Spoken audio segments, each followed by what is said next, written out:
If a user calls you and says, I have forgotten the password, can I reset it?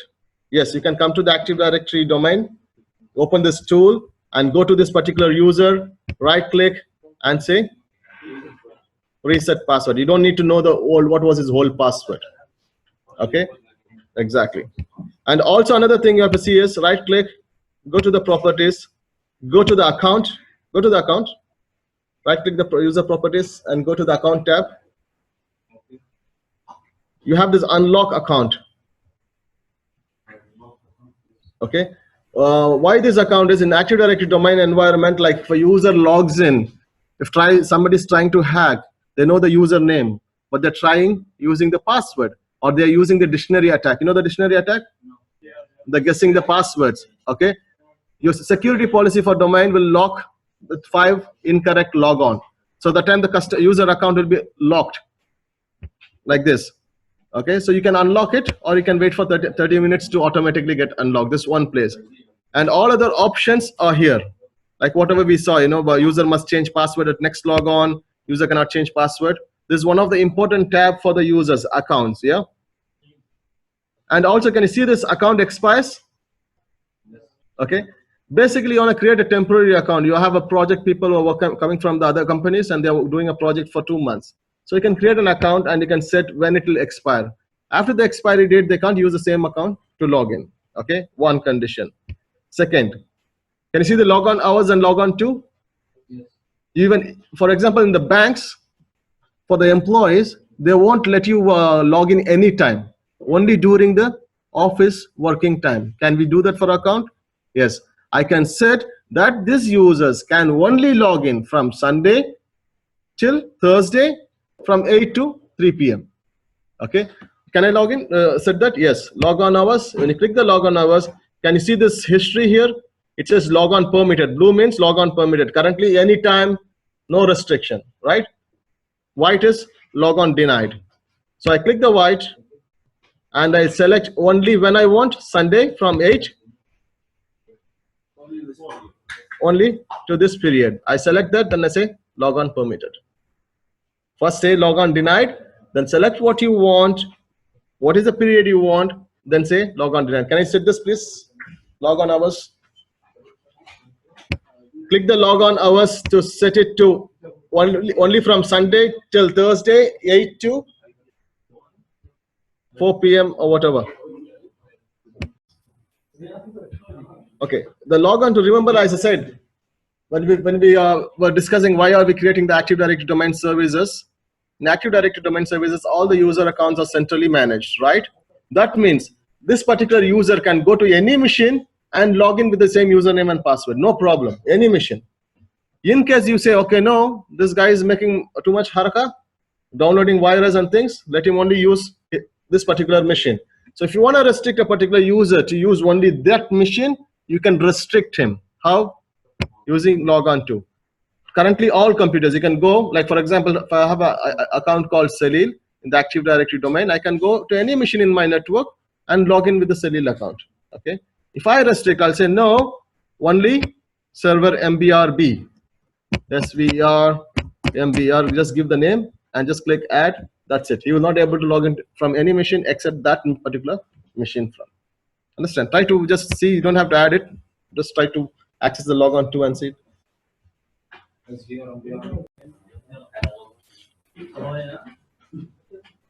Shabab, you done? Yes. Okay. Now, remember, like I said, using this Active Directory domain services, your enterprise can be spread using 2 ways. One is by creating subdomains or creating organizational units, right? So think, can I have attention, please? Think you have multiple locations, like for example, Abu Dhabi and Dubai. And there's Abu Dhabi and Dubai also has computers and resources, right? So how are we going to manage this? So we are going to create an organizational unit or subdomains. Yeah. So single domain is much sufficient for multiple location, no problem at all. So for this kind of situation, I'm going to expand my Active Directory enterprise into organizational unit. Here you got to be careful where you select. Most of the students, they say in some place, right click and new. That's it. It creates somewhere else and they search for it. Yeah. Make sure first click normal click then I'm going to create two locations now. Say I have two offices, Abu Dhabi and Dubai. I right click, new. Which one I should select? I have two locations, Abu Dhabi and Dubai. Which one I should select from here? Organizational unit. Remember, your organization can expand using two ways. One is by the OU or one is by the subdomain. Yeah. So yeah, organizational unit. I click OK. Just watch me, please. Watch me 1 minute. Okay. Now I have two locations. I have created Abu Dhabi. Now I want to create Dubai. Where do I click? Here. Exactly. If you click here, it's going to create a OU under this OU. Okay. This is how the other students who makes mistake. So I go do the normal click, then right click, say new organizational unit for my other location. Say Dubai DXB. Fine. Okay. Can you create it, please? Two locations. Yeah. Where did you install Active Directory domain services? Yeah, AUH means Abu Dhabi. Or you can just write Abu Dhabi, whatever you want. So any multiple location for an organization, you use organizational unit, yeah? Sir, this is in DC, right?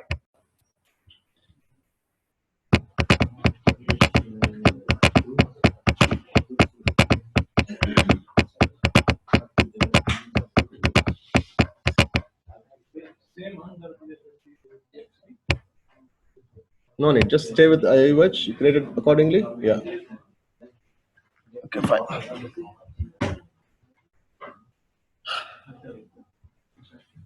Done this area? What about Hamad? Done? Okay. So any location, when you have a multiple location in enterprise, you will see like this. There's created for the city or based on the departments like finance, accounts, FAD, whatever way the organization wants, we can structure it as such. Okay. So now think, remember I told you like when you join a computers to a domain, it will be under computers. Yeah. So even Abu Dhabi computers all will be here as well. So if, for example, say this computer is in Abu Dhabi, you join from Abu Dhabi, yeah, it won't come automatic to the your OUs you created. You have to move it or you have to do an automatic scripting. So what we're going to do currently, I'm going to move it, drag and drop. Same like your files in your Windows Explorer, yeah. It says basically the security policy which applies for Abu Dhabi will be applied for this computer and so forth. No problem, say yes. So if you come here under computers, I have server MBRB. Can you move your computer from computers container to the Abu Dhabi computers? Yeah, both. Both.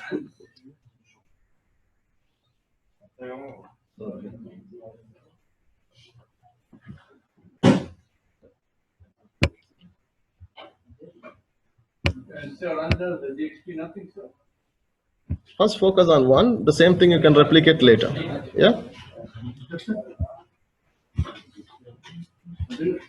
Okay. An organizational unit is also called container object. Okay. And what is leaf object? Leaf object is nothing but of your computers, users, nothing. It cannot contain anything else. Yeah. Container object contains something. So organizational unit contains another organizational unit. The computers organizational unit contains the computers. Yeah. But the computers cannot be inside the computer. Okay. What I'm going to do is I'm going to create a user. Guys, can you watch? I'm going to create a user under Abu Dhabi. Okay, say IT admin, for example. How do I create the user? Right click and look for it. Right click. You want new, right? New. Exactly. Just hold on, please. Just watch me, please. Watch me 1 minute. So I'm going to say IT admin. The important part is here. This is what the user is going to use to log in, not this one, first name or last name. Okay. So whatever you type, it will get populated for the older version of Windows. So I say IT admin. Can you see this? Either you can log in as IT admin at hct.ae or hct /IT admin. Okay, so click next. It's asking me to set the password. I'm gonna set PA $W0RD, PA $W0RD. And you have 4 options here. Just watch this, please. Don't do it. User must change the password at next logon. What do you think it is? Basically, when administrator creates a user account, it's always a good practice to set this. So only the user knows what is his password. Okay, if there is any problem happens, he is accountable. He can't later say, no, administrator also knows the password. Yeah. So initially we set this password and say, okay, this is your password. When he tries to log in class, it will prompt him to change the password. Okay. User cannot change the password. There are times you want to create an account. In that account, you don't need this policy to change it. Like, for example, say in HCT, say every 6 months, you have to change the password, right? So if you enable this, those policies will not apply for this user. Understand? Okay. And password never expires. The similar thing for the service accounts we use. Both are equal to it. Account disabled. You're creating this account, but user cannot use this account currently to log in with. Like, for example, you're going to have an employee after 3 months. So you're creating a user account based on your HR request. You can keep it account disabled. When the employee joins, you can access it. Okay. So click next, finish. Okay, just hold on. You had only one screen, right? 2 screens. First screen was the name, the username, and second one was the options, the 4 options. When I right click and click properties, can you see how many tabs? Okay. So these all called objects, user objects, computer objects, is all the leaf objects, and these all called attributes of the objects. Like, for example, last name, display name. There are attributes which are mandatory, like the username. This attribute is a mandatory. The rest of them are not mandatory, whatever you want to choose from. Yeah. Can you please create a new user called IT admin and see the attributes of that object? Under Abu Dhabi users, under the Abu Dhabi users OU. Yeah, no, leave it default. Leave it default. Yeah.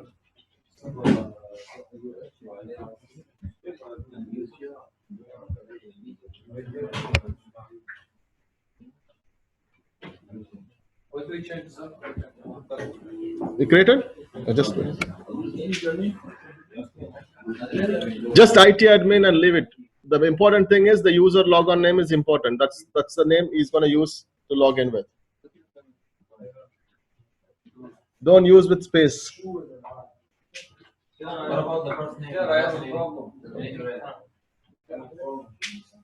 What is it?